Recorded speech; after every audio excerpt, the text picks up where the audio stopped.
In May 1964 and January 1984, something really sad happened at the happiest place on Earth, Disneyland. Two people, Mark Maples and Regina Young, lost their lives while riding the Matterhorn bobsled roller coaster. This thrilling ride, which usually brings smiles and laughter, turned into a tragic moment. When folks decide to splurge their money and precious time visiting places like Disneyland, their main goal is to have a blast and create unforgettable memories. They don't step into these amusement parks or hop on roller coasters with the intention of getting hurt or, even worse, losing their lives. That's why we expect these amusement parks to go above and beyond to ensure the safety of their guests. But as the saying goes, expectations can be a bit like wishes, not always fulfilled. Unfortunately, there have been instances where the people responsible for keeping riders safe weren't as careful or vigilant as they should have been. This negligence has led to some tragic stories that we're all too familiar with. It's worth noting that it's not uncommon to witness some visitors on these rides taking unnecessary risks. They might attempt daring stunts or not take their own safety seriously, which can add to the danger. So in these amusement parks, both the staff and the visitors need to be on the same page when it comes to safety to ensure everyone has a fantastic and, most importantly, safe time. The most terrifying aspect of roller coaster accidents is the possibility that you could be having the fun of your life 1 second before being injured, killed, or the subject of a local newspaper headline the next.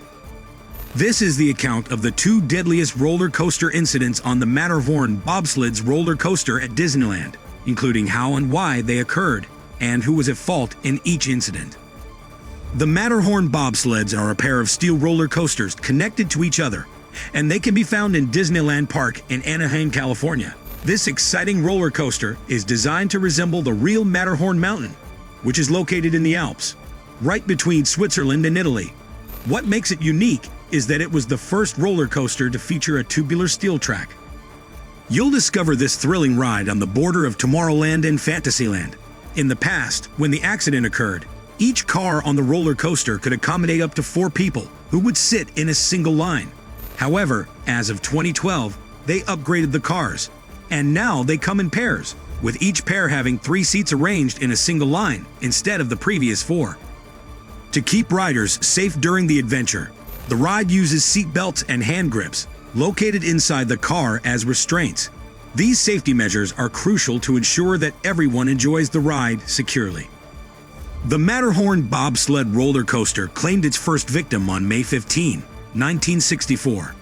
Mark Maples, the son of Jack and Labella Maples, was 15 years old when the incident occurred. He had recently returned from a week-long grounding that his parents had imposed on him for an unspecified infraction. But it was all in the past, and he was thrilled to enjoy himself and take advantage of the attractions that the renowned Disneyland had to offer. Mark and 2 of his classmates climbed aboard the Matterhorn roller coaster just before midnight.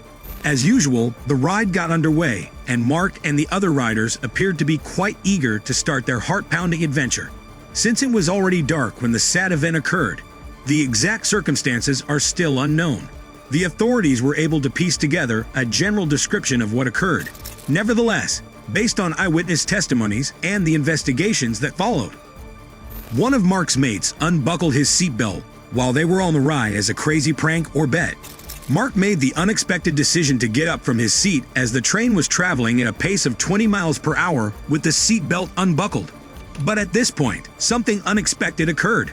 Right away, Mark lost his balance and plunged to the 147-foot-high ride's concrete floor below. According to one of the passengers, as the car was beginning its descent down a hill, he felt Mark bump into him. There was no way to tell what he was doing. "It's a bumpy kind of ride," he said. After the incident, Mark was taken to the neighboring Palm Harbor Hospital by the emergency staff. Unfortunately, he had shattered his head, ribs, and vital organs. Mark Maples was pronounced deceased by hospital staff 3 days later. Due to conflicting witness reports and a lack of supporting evidence, Mark's parents' attempt to hold Disneyland accountable for their son's murder was unsuccessful.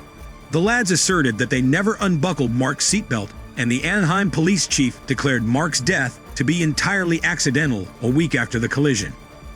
20 years later, on January 3, 1984, the Matterhorn bobsled experienced its second fatal accident. This time, Dolly Regina Young, who was 48 at the time, lost her life as a result. The circumstances of this disaster are even more distressing, and some people think that because of a horrifying way she died, her ghost still haunts the ride. On that terrible day, Dolly and her pals mounted the Matterhorn at about 3:30. They had no idea that it would be their last time spending time with her. Dolly rode in the back of the car by herself, while her companion sat farther up front. Dolly's seatbelt was unbuckled at some point during the voyage, but how it happened is still a mystery. The events that follow are predictable from this point on, but they are nevertheless incredibly stunning. Dolly was unbuckled, and the railway car was moving at its usual 20 miles per hour when she was abruptly flung out of the toboggan she was seated in. She was launched into the air, so far that a father, his 2 daughters, and a third passenger in a gondola passing the Matterhorn saw what happened. The man's 19-year-old daughter was the first to see what had happened and cried, "Oh my God, someone fell out of that car." Dolly had been thrown from her bobsled and had landed on the ride's tracks. However, the horror persisted. Dolly fell out of the train, and within 23 seconds, another train car came rushing towards her. It was like a scary movie scene. The second car hit Dolly, who was already weak from the fall, and it crushed her head and body. Her body was used to stop the car. The ride's safety system noticed something was stuck under the car and turned it off, but it was too late because Dolly was already very hurt. Emergency workers came quickly, but Dolly Young was pronounced dead right there. The collision with the second car completely broke her skull and killed her instantly. The big question is, how did Dolly's belt come undone? There was no machine problem, and the belt wasn't broken. She would have been buckled in before the ride began. After the accident, the police started investigating. They quickly ruled out suicide and any intentional harm by other passengers. They also found that the ride operators had followed the park's rules by checking the seatbelts twice before starting the ride. In the end, the police couldn't find a clear explanation for what happened to Dolly Young. After weeks of investigation, they still said her death was just an accident.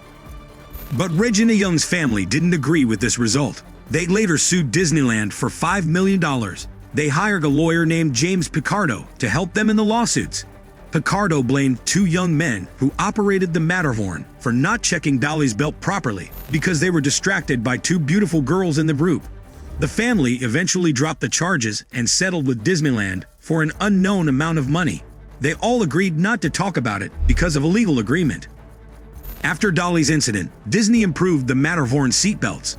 They used snap-and-socket seatbelts, like those in regular cars instead of the old friction fasteners. The deaths of Mark Maples and Dolly Regina Young are very sad, and they remind us that people who enjoy thrill rides should take their own safety seriously. They should always make sure their restraints are secure before getting on a ride.